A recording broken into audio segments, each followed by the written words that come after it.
Hello, and welcome to Oral History 101. I'm Matt Jones, and I'll be walking you through some of the basic tenets of oral history interviews and projects. You can see my contact information on the right, along with the contact information for the Eastern Michigan University Archives, where I work as a lecturer and oral historian. That's probably not the best photograph I could have found of myself, but it's probably the most true to life, in that I look tired, disheveled, and ready to hang on your every word. So, who am I? Well, the three easiest answers to this are seen here: musician, historic preservationist, and oral historian/teacher. After touring the globe for many years as a musician, I came back to get my bachelor's degree in history in 2017 and my master's in historic preservation in 2020.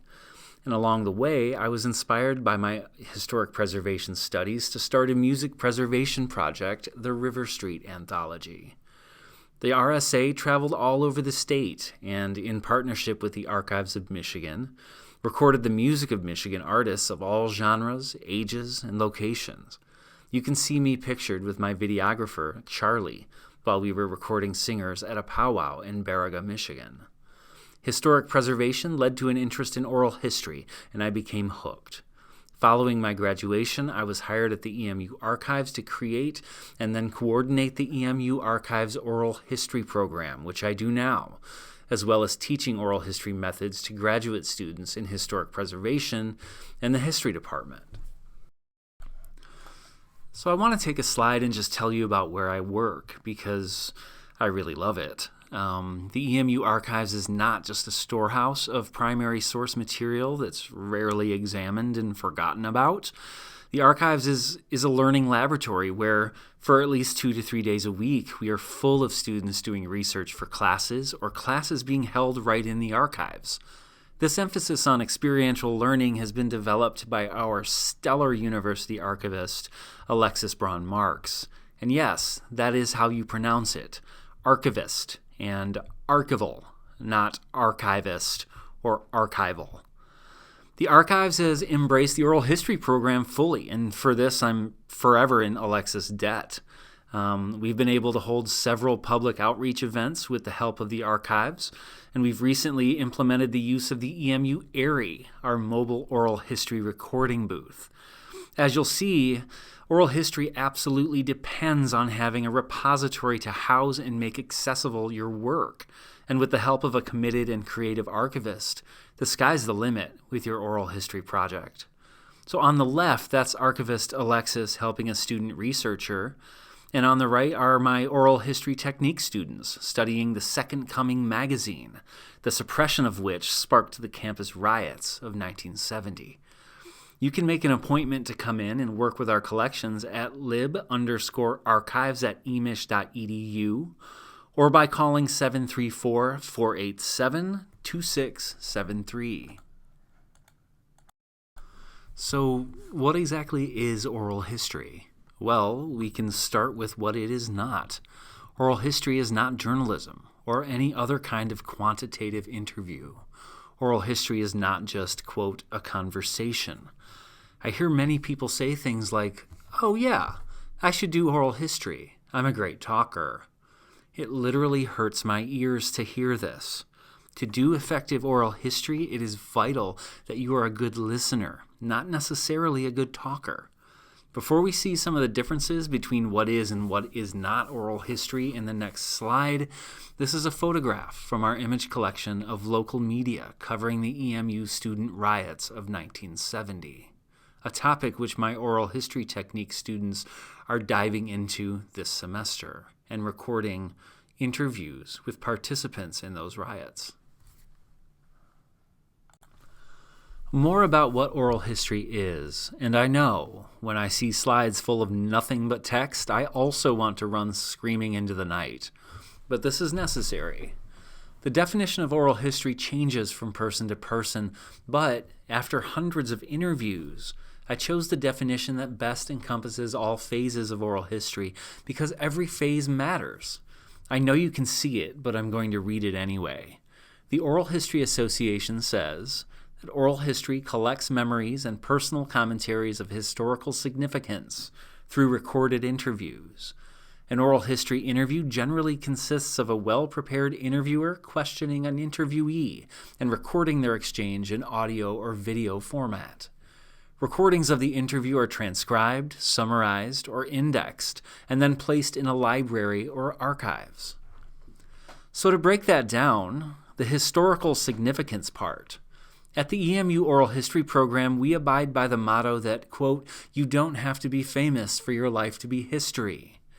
Therefore, no one has to worry if their life constitutes historical significance. You've lived. You have contributed to the cultural landscape, and so your story is absolutely historically significant. Next, the preparation. I hammer on this point to my students all semester long. Good oral history takes research, and more research. An oral history interviewer wants to immerse themselves in the narrator's world as much as they can in order to ask informed, open-ended questions. Next, the preservation aspect of this definition, or the transcription, summarization, and archival aspects. Oral history is not just interviewing people. Without the preservation and future access of the materials you've collected, there's no record, and thus no history. Oral history is the preservation as much or more than the interview. Most oral historians choose a repository before embarking on the oral history project, after the interview's overall contribution to the existing collection has been assessed. Just a little bit more about what is and isn't oral history. We established in the last slide that oral history is the following: well-prepared interviewer, collecting memories in recorded form, placed in a repository for public access. The two books on the left, Everybody Loves Our Town and Oral History of Grunge by Mark Yarm, and Slimed by Matthew Klickstein, while being two of my favorite books, are not oral history. Are the audio recordings or typed transcriptions of the full interviews preserved in a repository and available for public access? They're not. Only snippets of the conversations are available in book form. The image on the right is the cover of Eastern Magazine, featuring an oral history project / public outreach event based on the Oral History Project. While the story of the Taking Great Risk event was described in the article, the interviews it's based on are in fact available through the EMU archives in their entirety, in audio and transcript form. This is oral history. More about Taking Great Risk on the next slide. I want to shed some light on one of our past projects to show how an oral history project can develop into the kind of public programming that involves the entire community. In 1969, students from the EMU Black Student Association chained themselves inside Pierce Hall, the main administrative building on campus. The BSA was demanding more African American presence on campus in programming, faculty, administration, and scholarship opportunities. Little did they know that their actions would spark welcome reforms at EMU that would fundamentally change the trajectory of the institution.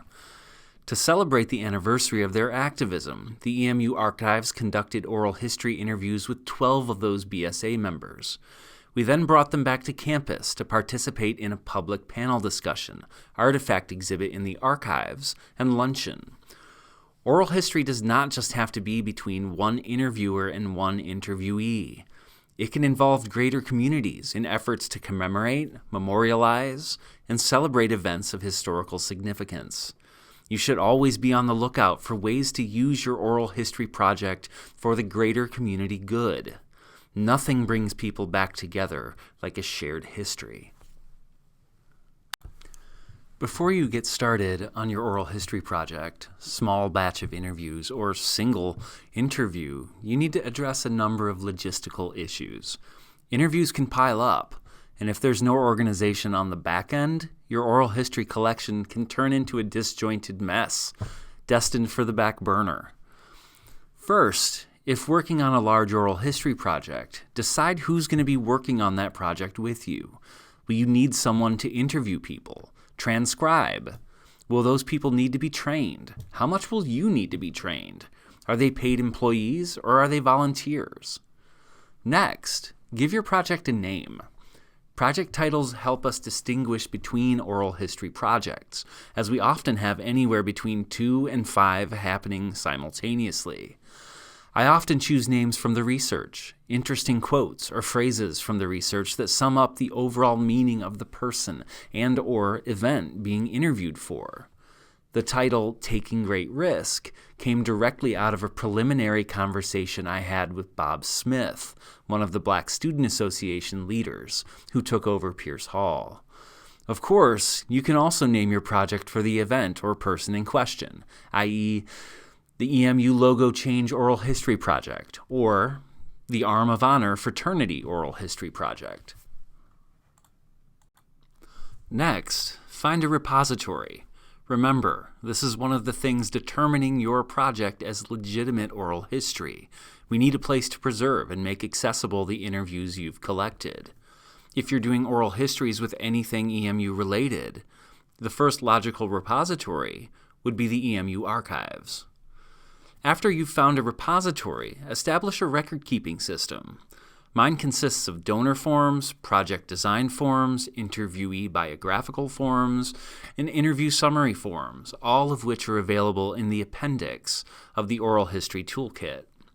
No one likes paperwork, but then again, no one likes guessing who the person speaking is, where the interview took place, what was talked about, and when the interview took place.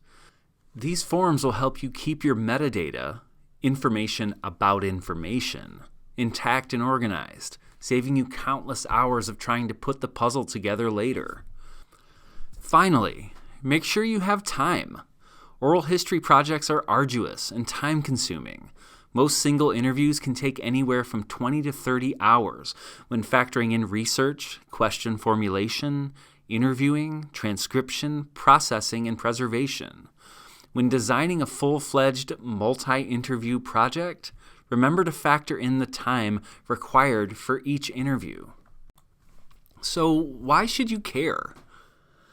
Well, I've met so many people throughout the course of my oral history career who have said things like, "Oh, how I wish I could hear my grandfather's voice one more time," or wondered how the people involved in any particular historical event felt about what they were living through. Oral history is a way to assuage concerns like these, but oral history is also a way to make sure that everyone has the opportunity to leave a legacy.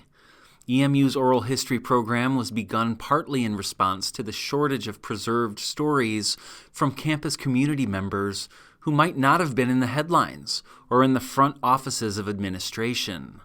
The faculty, like Professor Reinhard Wittke, shown here with interviewer/archivist Alexis Braun-Marx, the students, the technical staff, and others.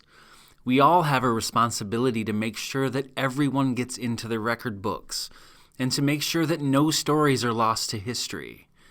If you have more questions about the EMU Oral History Program or oral history in general, here's the contact for myself and for the EMU archives.